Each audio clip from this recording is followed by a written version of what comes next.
True crime documentary, January 12, 2021, 2:47 a.m. A frantic 911 call shattered the silence of a quiet neighborhood in Bakersfield, California. A father's voice, panicked and breathless, screamed into the phone that his baby wasn't breathing. Paramedics arrived within 6 minutes. They found 6-month-old Emanuel Haro lying motionless in his crib. And what they discovered in the following hours would reveal a nightmare of neglect, lies, and unimaginable tragedy that had been building for months behind closed doors.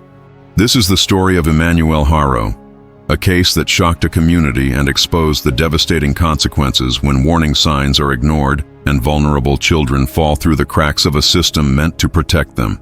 A case where a baby's cries for help went unheard until it was too late. A case that raises painful questions about accountability, responsibility, and how an innocent child suffered in silence while those around him failed to act. In the early morning hours of that January day, little Emmanuel's short life came to a tragic end. But the story of how that happened, and who was responsible, would take investigators down a disturbing path of medical evidence, witness testimony, and heartbreaking revelations that painted a picture of systematic abuse and criminal neglect. Before we dive deeper into this investigation, make sure to subscribe to True Crime Vault and hit that notification bell. We examine real cases with the respect and thoroughness they deserve, unlocking the truth behind tragedies that must never be forgotten. New investigations every week. Now let's uncover what really happened to baby Emmanuel. Emanuel Haro was born on July 8, 2020, in Bakersfield, California. He came into this world during the height of the COVID-19 pandemic, a time when hospitals were overwhelmed and social services were stretched thin. His parents were Adrien 23 years old, and Jenna Miller, 21. According to hospital records, Emmanuel was a healthy baby at birth, weighing 7 pounds, 4 ounces. There were no complications during delivery. He passed all his initial health screenings. He should have had every chance at a normal, healthy life. Adam and Jenna lived in a small apartment on the east side of Bakersfield. Adam worked sporadically in retail and warehouse jobs. Jenna had been unemployed since Emmanuel's birth, staying home to care for the baby. Neighbors would later describe the couple as young, sometimes loud, frequently arguing. They kept to themselves mostly. The apartment complex was quiet, working class, the kind of place where people minded their own business. But behind the closed door of apartment 2B, Emmanuel's life was anything but normal. And the warning signs started early. When Emmanuel was just 2 months old, in September 2020, Jenna took him to Bakersfield Memorial Hospital with what she described as feeding difficulties. The pediatrician who examined him noted that Emmanuel seemed underweight for his age. He'd dropped from the 50th percentile at birth to the 20th percentile. The doctor documented concerns about proper nutrition and scheduled a follow-up appointment for 2 weeks later. That appointment was never kept.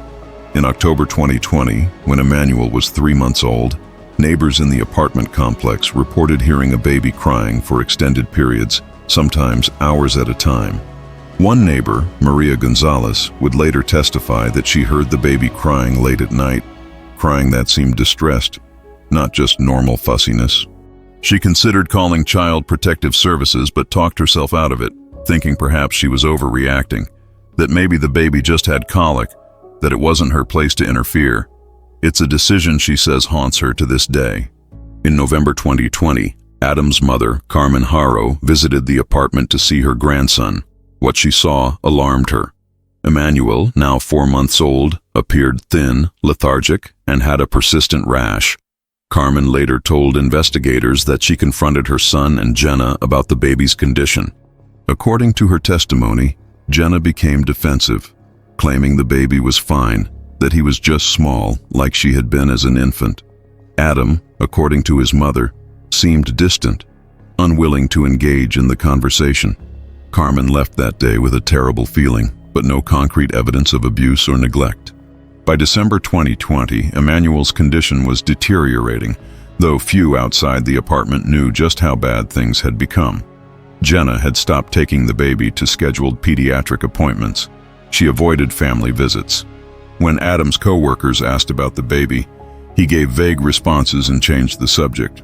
The apartment had become isolated, a place where Emmanuel's suffering remained hidden from the outside world. And then came January 12, 2021. According to the 911 call made at 2:47 a.m., Adam reported finding Emmanuel unresponsive in his crib. The recording, which was played during the subsequent trial, captured Adam's voice telling the dispatcher that the baby wasn't breathing, that he didn't know what was wrong, that they needed help immediately. Jenna could be heard screaming in the background. The dispatcher instructed Adam to begin CPR and stayed on the line until paramedics arrived. Kern County Fire Department paramedics arrived at 2:53 a.m., 6 minutes after the initial call. They entered apartment 2B and immediately began emergency protocols. EMT Daniel Torres would later testify about what he found that night. Emmanuel was lying in a crib in the bedroom. He was cold to the touch. He had no pulse. He wasn't breathing. His body showed obvious signs of rigor mortis, indicating he'd been dead for some time before the 911 call was placed. Resuscitation efforts were attempted, but it was clear to the experienced paramedics that this baby had been gone for hours. But what shocked the paramedics more than the baby's death was his physical condition. Emmanuel was severely emaciated. His ribs were visibly protruding.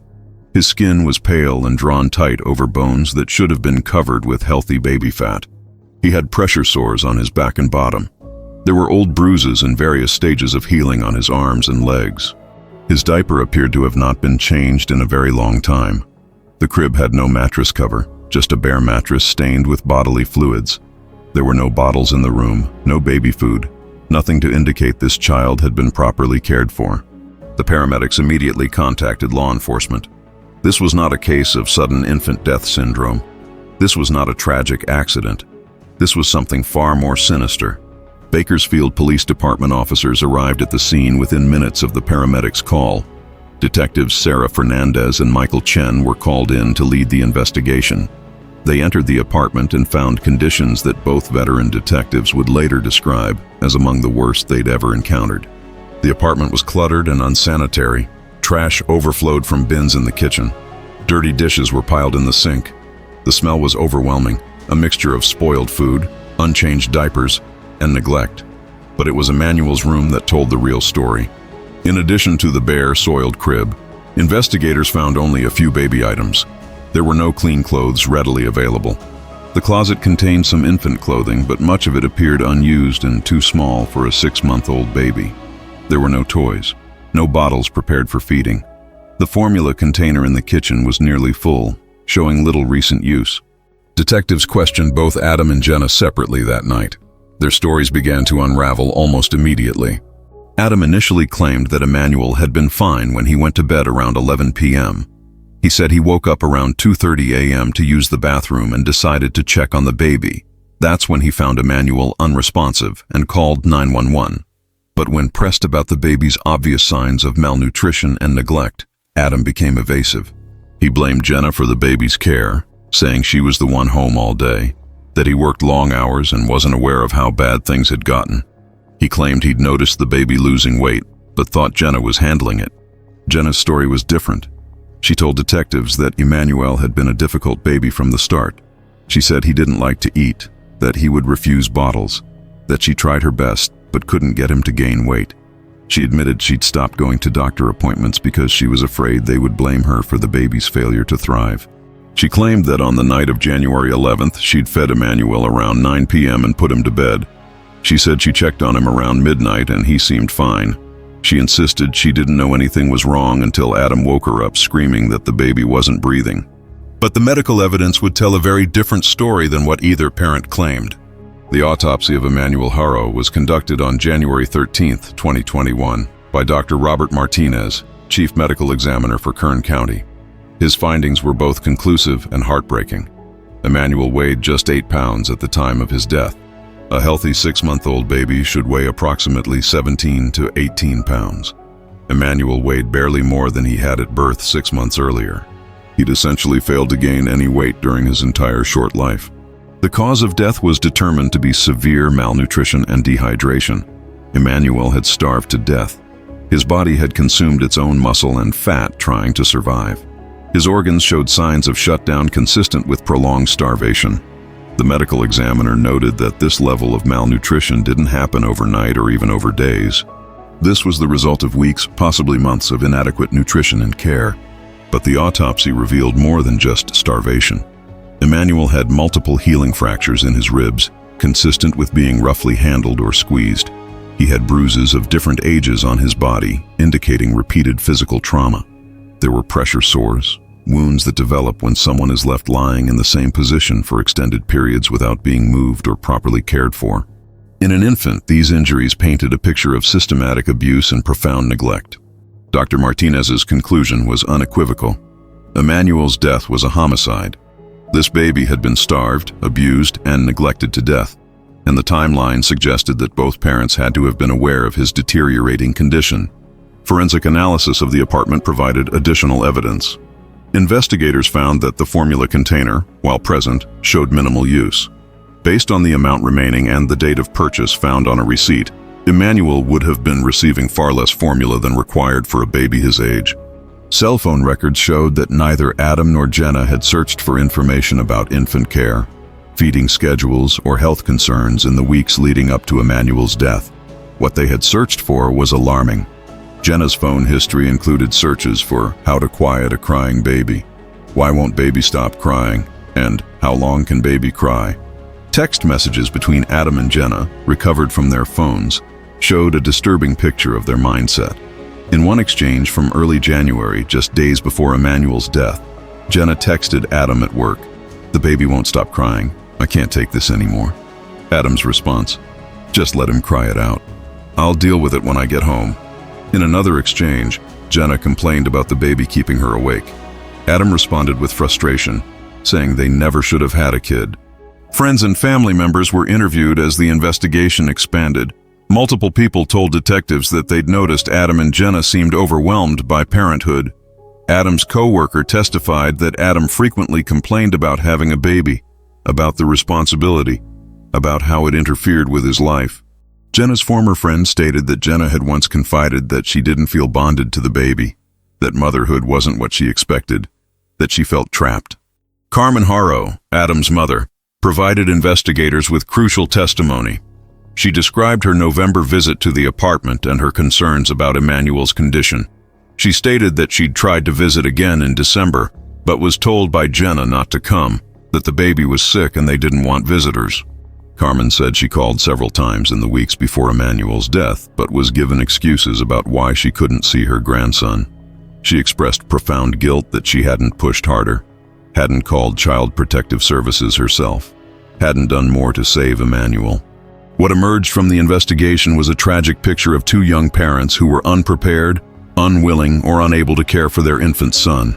Whether through intentional abuse, criminal negligence, or a combination of both, they had allowed Emmanuel to suffer and ultimately die from lack of basic care. On January 15, 2021, just 3 days after Emmanuel's death, Adam Haro and Jenna Miller were arrested and charged with murder, child abuse, and criminal neglect. They were held without bail. The charges carried a potential sentence of life in prison. The case garnered significant media attention in Bakersfield and throughout California. Emmanuel's story became a rallying point for child welfare advocates who argued that the system had failed this baby. Questions were raised about why no mandated reporter had intervened, why neighbors' concerns hadn't triggered an investigation, why Emmanuel had fallen through the cracks of a system designed to protect vulnerable children. The trial began in September 2021. The prosecution, led by Deputy District Attorney Linda Chen, presented a methodical case built on medical evidence, forensic analysis, witness testimony, and the defendant's own statements. They argued that Adam and Jenna had systematically neglected Emmanuel, failing to provide him with adequate nutrition, medical care, and basic human compassion. They presented photos of Emmanuel's emaciated body, images so disturbing that several jurors were visibly shaken. They played recordings of the 911 call, highlighting the delay in seeking help. They presented the autopsy findings, the text messages, the search histories. The prosecution's expert witness, a pediatrician specializing in child abuse cases, testified that Emmanuel's condition at death was consistent with chronic, severe neglect. She stated that any reasonable parent would have recognized that their child was in distress and failing to thrive. She testified that Emmanuel's injuries and malnutrition were not accidental, not the result of a baby who simply wouldn't eat, but the result of deliberate failure to provide care. She noted that healthy babies, when offered food, will eat. If a baby is not gaining weight, it's because they're not being fed adequately or there's a serious medical condition that requires immediate intervention. Emmanuel had no underlying medical condition. He simply wasn't being fed. The defense strategy differed for each defendant. Adam's attorney argued that his client was not the primary caregiver, that he worked long hours and wasn't aware of the extent of Emmanuel's neglect.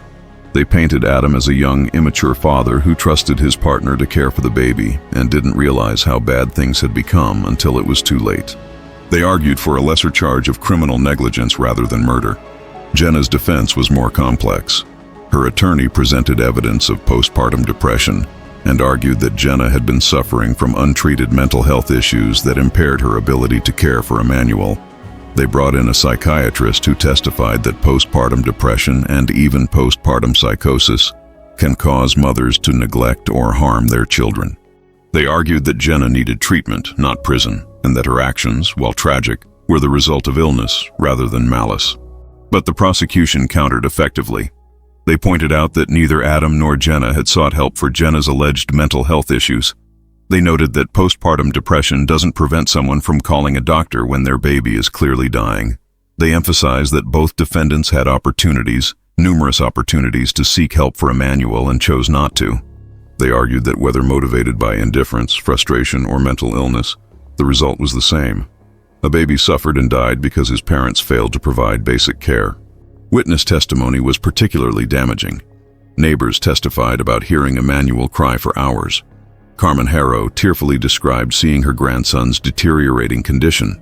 Medical professionals explained the timeline of starvation and how Emmanuel's condition would have been obvious to anyone caring for him. Paramedics described the horrific scene they encountered. Each piece of testimony built a comprehensive picture of neglect that was impossible to deny. Perhaps most damaging were the defendant's own words. Text messages that showed frustration with Emmanuel rather than concern. Search histories that showed attempts to quiet the baby rather than to help him. The 911 call that came hours after Emmanuel had already died. The lies told to investigators in the initial interviews. All of it pointed to a pattern of neglect and deception. The trial lasted 6 weeks. On October 28, 2021, after 3 days of deliberation, the jury returned with verdicts. Adam Haro was found guilty of second-degree murder, child abuse, and criminal neglect.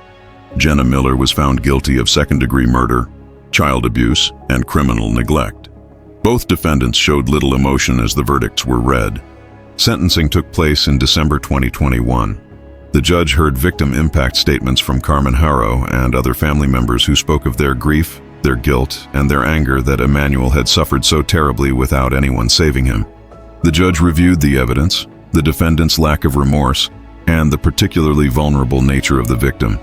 Adam Haro was sentenced to 25 years to life in prison. Jenna Miller was sentenced to 25 years to life in prison. Both are currently serving their sentences in California state facilities. They will not be eligible for parole for at least 25 years. But the questions raised by Emmanuel's death extended beyond the criminal trial. How did this happen? How did a baby suffer for months without intervention? Where were the safeguards meant to protect children? The investigation revealed several systemic failures. Emmanuel had missed multiple scheduled pediatric appointments after his 2-month checkup, but the medical office had not reported this to Child Protective Services as required. Neighbors had heard concerning signs but hadn't reported them, either out of uncertainty or unwillingness to get involved. Family members who had concerns didn't push hard enough or involve authorities. During the COVID-19 pandemic, many of the usual touchpoints where child neglect might be noticed, such as daycare or regular doctor visits, were disrupted. Child welfare advocates pointed to Emmanuel's case as evidence that the system needs better mechanisms for tracking vulnerable infants, especially during times of crisis like a pandemic. They advocated for mandatory wellness checks for newborns, better training for medical professionals to recognize when missed appointments might indicate neglect, and community education about the importance of reporting suspected child abuse. The question that haunted everyone involved was simple but agonizing. Could Emmanuel have been saved? If neighbors had called, if the doctor's office had followed up more aggressively, if Carmen Haro had contacted authorities when she saw Emmanuel's condition, if Adam or Jenna had reached out for help, If any one of a dozen intervention points had been activated, could this baby's life have been saved? The answer, according to child welfare experts, is almost certainly yes. Emmanuel's death was preventable. His suffering was preventable. With proper care, adequate nutrition, and medical attention, Emanuel Haro would be alive today. He would be a healthy 4-year-old child. Instead, he died at 6 months old, having known more suffering in his short life than any child should ever experience. Today, Emanuel Haro is buried at Greenlawn Cemetery in Bakersfield, California. His grave is marked with a small headstone that reads, Emanuel Haro, July 8, 2020 to January 12, 2021. Gone too soon, forever in our hearts. Family members, particularly his grandmother Carmen, visit regularly. She's become an advocate for child welfare reform, speaking publicly about the warning signs of child abuse and the importance of reporting concerns. Emmanuel's case led to some policy changes in Kern County. Medical offices are now required to have more robust follow-up protocols for missed appointments with infants. There's increased community education about recognizing and reporting child neglect. And there's renewed emphasis on providing resources for struggling parents before situations escalate to tragedy. But for those who loved Emmanuel, no policy change can bring him back. No prison sentence can undo the suffering he endured. No justice can truly be served in a case where an innocent child paid with his life for his parents' failures. This case is a stark reminder that child abuse and neglect often happen behind closed doors, in places where no one is watching, to victims who cannot speak for themselves. Emmanuel couldn't call for help. He couldn't tell anyone he was hungry, in pain, suffering. He was completely dependent on the two people who were supposed to protect him, and they failed him in the most fundamental way possible. It's also a reminder that we all have a responsibility to protect vulnerable children. If you see something, say something. If you have concerns about a child's welfare, report it. Better to be wrong and have checked than to stay silent and have a child suffer. Emmanuel's life might have been saved if just one person had made that call. For Adrien Haro and Jenna Miller, they will spend decades in prison reflecting on their actions and the innocent life they destroyed. They will have time to think about what they did and failed to do. They will have time to live with the knowledge that their son suffered and died because of them. Whether they feel remorse, whether they've accepted responsibility, only they know. But the facts of the case speak for themselves. They had a beautiful baby boy who depended on them for everything, and they let him starve to death. Emanuel Haro deserved so much better. He deserved to be loved, nurtured, and protected.